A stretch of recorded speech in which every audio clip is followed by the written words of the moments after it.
нели, јавно искажаниот збор. Меѓутоа да биде тоа систем каде што аргументите ќе бидат ќе се сметаат во судската постапка како докази.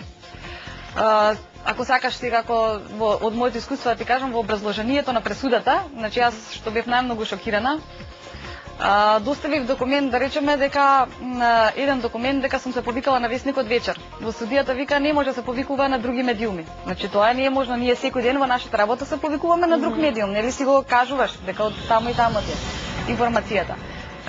Информација што сум ја симнала од интернет страница на банката посочена, на Евростандард банката, значи ми кажува судијата во образложението пишува дека не може од интернет да се користат материјали, бидејќи требало да бидат не биле заверени.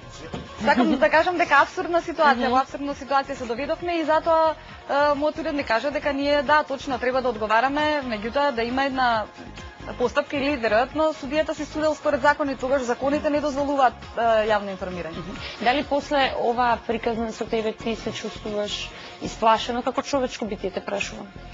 Јас не се чувствувам. Колку те заплашија овие? Да, мене не ме заплашија, да речеме да понатаму информирам, бидејќи јас и за истата банка и истата тема и понатаму сум правела прилози.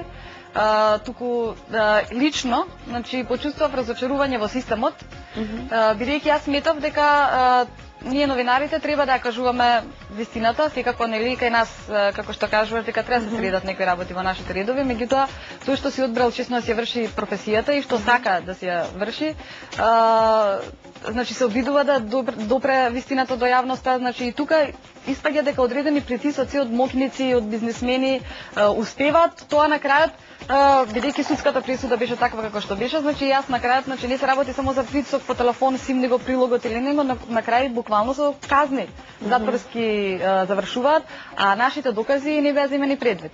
Значи апсолутно сите беа отфрлени. Така што почувствува разочарување во системот. Значи во нашиот систем кој доколку судијата нели што судел се водел од законите, значи не дозволува јавно информирање. Добро, значи цензура.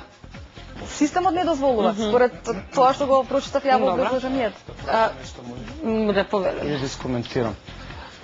Не толку одамна ЗНМ носеше маички тука сме тепајте, се сеќавате? Да. Па каде е сега ЗНМ да каже тука сме затварајте? Ги нема. Зашто не се појават од твоја одбрана да ве затворат сите, односно да извршат притисок врз системот, како што знаеше тоа здружение да врши притисок врз претходната власт, односно врз министерот кој што сега на скоро општо народно задоволство е во Хаг? Ние ги повикавме да се активираат, значи ние неколку новинари што бевме исто со судски присуди, ги повикавме да реагираат.